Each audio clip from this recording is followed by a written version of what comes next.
Mikroskop binokuler adalah jenis mikroskop menggunakan dua lensa okuler.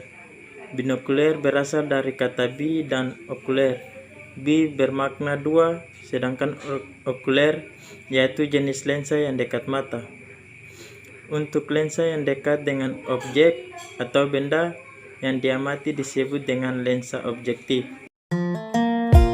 Jenis mikroskop binokuler.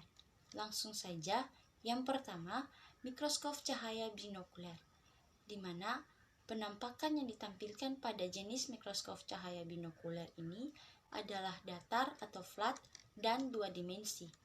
Yang kedua, mikroskop stereobinokuler. Pada mikroskop stereobinokuler, penampakan bayangan yang ditampilkan melalui lensa 3 dimensi. Yang ketiga, mikroskop digital binokuler. Mikroskop digital binokuler adalah jenis mikroskop yang menggabungkan teknologi komputer dan kamera melalui sebuah mikroskop. Dengan menggunakan jenis mikroskop ini, penggunaannya tidak perlu lagi menggunakan matanya untuk melihat objek melalui lensa okuler. Dia cukup melakukan pengaturan melalui komputer yang terhubung dengan mikroskop. Yang ketiga yaitu mikroskop listrik binokuler. Mikroskop listrik binokuler adalah mikroskop cahaya yang menggunakan listrik sumber daya. Tanpa adanya listrik, mikroskop ini tidak dapat digunakan.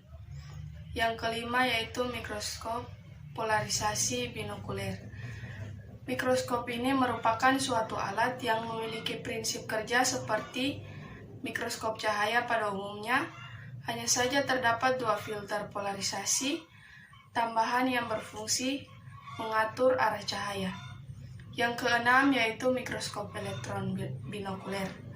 Mikroskop ini tidak menggunakan cahaya tetapi berkas elektron untuk membentuk gambar yang dapat dilihat. Penggunaan elektron seperti ini memungkinkan mikroskop menghasilkan gambar dengan ukuran dan resolusi yang jauh lebih besar. Bagian-bagian mikroskop binokuler adalah sebagai berikut. Yang pertama ada lensa okuler. Lensa okuler merupakan lensa yang terletak di ujung atas mikroskop binokuler, tempat mata pengamat diletakkan saat melakukan pengamatan. Lensa okuler ini memiliki perbesaran 10, 40, dan 100 kali. Lensa ini berfungsi untuk memperbesar bayangan suatu objek atau sampel yang dihasilkan dari perbesaran lensa objektif. Yang kedua, tubus atau tabung mikroskop. Tubus merupakan penghubung antara lensa okuler dengan lensa objektif pada sebuah mikroskop. Tubus ini biasanya berbentuk silinder dengan diameter sekitar 5-7 cm. Yang berikut adalah pengunci. Pengunci merupakan bagian dari mikroskop yang berfungsi untuk mengunci kedudukan lensa okuler beserta tubusnya. Pengunci ini biasanya berbentuk silinder berukuran kecil, berwarna silver, dan terletak di bagian kiri atas mikroskop, yakni di atas tubus dan revolver. Yang keempat, revolver. Revolver merupakan bagian mikroskop binokuler berbentuk lingkaran yang di bawahnya terletak lensa objektif. Revolver ini berfungsi untuk memutar lensa objektif yang memiliki skala perbesaran tertentu. Yang kelima, lengan mikroskop. Lengan mikroskop merupakan bagian mikroskop yang berbentuk balok memanjang secara vertikal yang menghubungkan antar kaki mikroskop dengan lensa objektif dan lensa okuler pada mikroskop. Lengan mikroskop berfungsi sebagai tempat memegang mikroskop untuk menyesuaikan mata pada lensa okuler ketika melakukan pengamatan, serta sebagai pegangan saat memindahkan mikroskop. Mikroskop yang berikut yaitu lensa objektif. Lensa objektif merupakan lensa yang berada di atas meja praparat atau lensa yang berada tepat di atas objek yang diamati. Dan bagian yang ketujuh yaitu penjepit kaca praparat. Penjepit kaca praparat merupakan bagian mikroskop yang berada di sebelah kanan meja praparat. Penjepit kaca praparat berfungsi untuk menjepit kaca praparat ketika digunakan. Dan bagian yang ke-8 yaitu kaca praparat. Kaca praparat merupakan tempat untuk meletakkan praparat, sampel atau contoh uji. Selain itu, pada kaca praparat terdapat juga penutup praparat. Penutup praparat ini berfungsi untuk menutup praparat yang digunakan untuk melakukan pengamatan supaya tidak bergerak. Dan bagian yang berikut yaitu meja praparat. Meja praparat merupakan bagian mekanik dari mikroskop binokuler yang berfungsi sebagai tempat meletakkan sampel yang diamati. Dan bagian yang ke-10 yaitu kondensor. Kondensor merupakan bagian dari mikroskop binokuler yang memiliki fungsi sebagai pemfokus cahaya suatu objek yang dilakukan sebagai sampel pengamatan. 11. Diafragma. Diafragma merupakan bagian dari mikroskop binokuler yang terletak di bawah kondensor.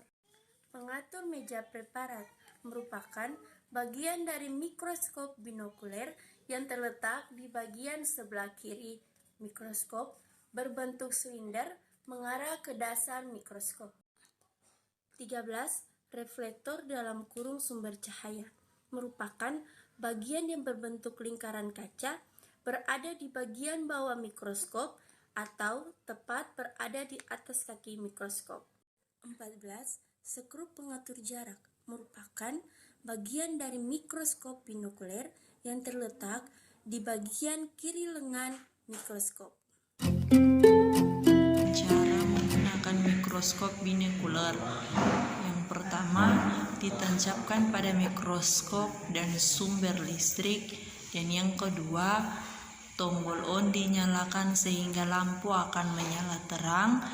Cahaya lampu dapat diperbesar dengan menggeser pengatur besar kecil cahaya lampu mikroskop.